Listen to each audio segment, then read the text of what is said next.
We have effed up big time with our kit promotional video. You would have seen it on social media by now, but Newcastle United and Adidas have once again teamed up. Brand new kit has been released today. And we'll start off on the positive side. The video was well put together in terms of us watching it. I thought it was enjoyable. Newcastle fans tuning in the video. A lot of nice memories, club legends there, Sam Fender there, current players there, and the idea being is, well, of course, to sell this shirt, which we'll show you the kit launch in just a moment. But mainly, it's a bit of fun from Newcastle and Adidas. It's bringing a video together, making sure you guys can take something away from it. However, there was a major oversight that is quite serious, which we're going to get into in just a moment. But we'll start off with the kit launch this morning. We'll show you how the new kit is looking. We'll tell you a few things about it first.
Here is Newcastle United's brand new third shirt. And as far as third shirts go, I like this one quite a lot in person. Now, I'm always someone, and it's a bit of a bad habit to have, but I'm someone that's always a pro shirt person over a regular fan version of the shirt. And this one is by far the best example I can give you where I much prefer the pro shirt. Now, the material, you have to feel the difference between the two when you're inside the club shop. I kid you not. The material difference on the pro shirt compared to the regular shirt. I mean, it might as well just be two different shirts. Like, it's just mental how much of a difference there is. Now, this one for me, as far as the go, I like the badge. You got the retro badge in the back as well. And it's a kit that I have decided to buy today, whereas the green shirt, the Saudi shirt, whatever you want to call it, is the one that I'm not going to buy this season. Just not a fan of it at all. I don't dig it. But it's not about whether I like the shirt or not. It's about what we get on the back. So we're going to head back home now. Kit launch was fairly tame when I went there, which I'm surprised by because I do like this kit quite a lot. That being said, oh dear God, the video has already been deleted on social media pages. Less than 24 hours later, Newcastle United has deleted the video that has been published out ahead of our kit launch. Now, at first, when you went onto social media and you seen that the video was deleted, a lot of people immediately pointed the finger towards Steve Bruce. And I was kind of on the same fence because, well, how's the bacon did you say was a joke that was said in the video.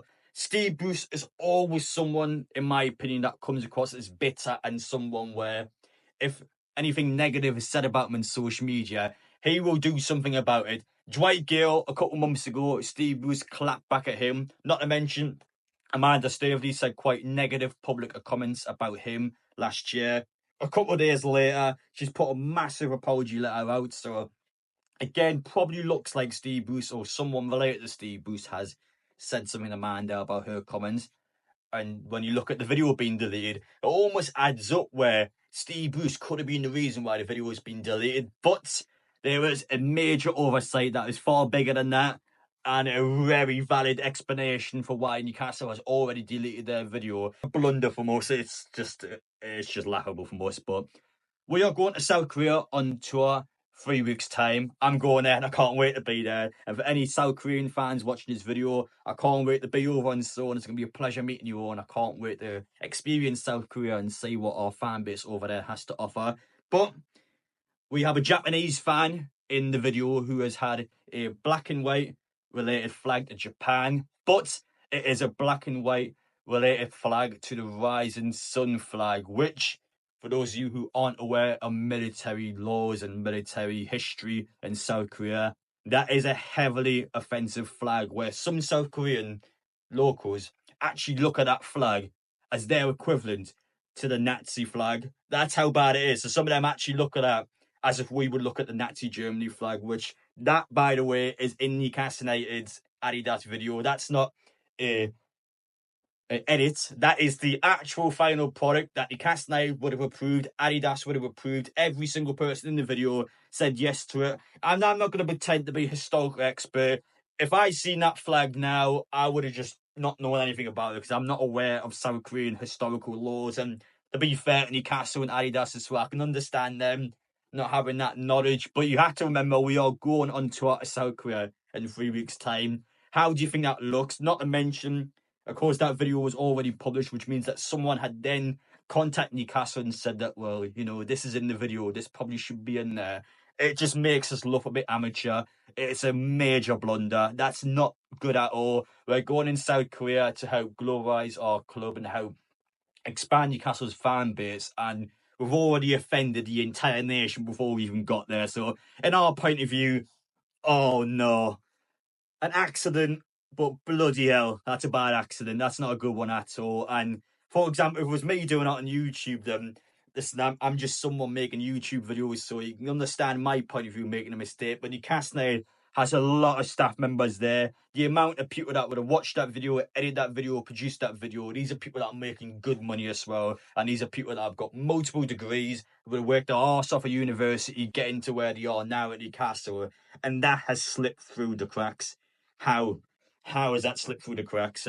Again, I'm not going to pretend that I knew that because I wouldn't have had a bloody clue. But my job is not to know that. Our people have that job of making sure with South Korea, with Singapore.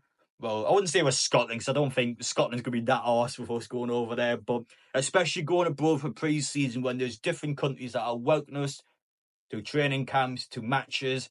We have to look good for them. We have to be nice to them. And we've already got it to a sour start with South Korea, especially with how military it is over in Asia as well. It is very different to how it is in the UK. Like to Korea, for example, by law, everyone has to serve time in the military. Whereas in the UK, we don't have to do that. Our armed forces and military are far more relaxed, and our culture is so much different how things are in South Korea. So to see Newcastle make this mistake in a video ahead of going to South Korea is a PR disaster. It's just not good. We have to be spotting stuff like this if we want to be one of the best clubs in the world in terms of PR, in terms of how we're producing revenue on social media. We have to be that next level now, and it just seems like a mistake we would have made before the takeover. And again, I'm not here to bash people doing their job because I'm not going to say I would do a better job than them, but especially where we are now, these people making good money, we have to just make sure we avoid making any mistakes. So it is what it is. I'm sure Newcastle do the correct thing now. I'm sure they'll apologise to the South Korean audience, and I'm sure they'll re-release the video without any offensive flags or any potential mistakes in there that could land Newcastle in hot water, because this has just not been a good start of pre-season. Now, that aside, of course, ahead of pre-season, ahead of going to the likes of Singapore and South Korea, we have to make sure we bring players in and make sure that our supporters out there have a reason to come and watch it and have a reason to stay connected to the football club. Callum Wilson and John Ruddy's contracts have expired today. There has not been any social media messages from Newcastle directed towards Callum Wilson. And the reason why I single him out is because, well, fans would argue probably is a club legend, worked his arse off under Steve Bruce, got us to our first Champions League run, scored 19 goals that season in the Premier League. Does deserve a proper send-off, and we haven't done that just yet, which gives fans a bit of an indication that perhaps Newcastle has still not decided to let him go just yet. They might still be trying to potentially get him back in, which I'm against. I don't think we should do that. I think Callum Wilson's time is now up. I think it is the correct time to let him go. His contract's up. He is no longer a player at Newcastle United. Let's make sure we don't offer him a new contract. Let's go out there, buy some new players, buy players that are going to improve the team, and let's make sure ahead of any trips to South Korea, let's make sure we'll bring some players in to get those fans excited and to get those fans happy and ready to go to see how we can do against the likes of Tottenham and the Korean All-Star team. So I'm looking forward to being there. Of course, for any South Korean fans watching this video, it is an honest mistake from Newcastle. They haven't meant to offend anyone. So please, if you are watching this video, please just don't take it personal towards Newcastle, because I just think they didn't know. I think it's that simple. I think Newcastle weren't aware of it. They released the video and then someone's talking about it, but that should be getting done before the video was being released. Like, we shouldn't have to get to that stage before someone spotted a major blunder. It's a shocker from Newcastle, but yeah, it is what it is. I'm not going to beat around the bush anymore. It's done now. Newcastle can only move on. Let's do the right thing, apologise, and let's move on and just get everything else sorted, because, yeah, an absolute stinker from Newcastle.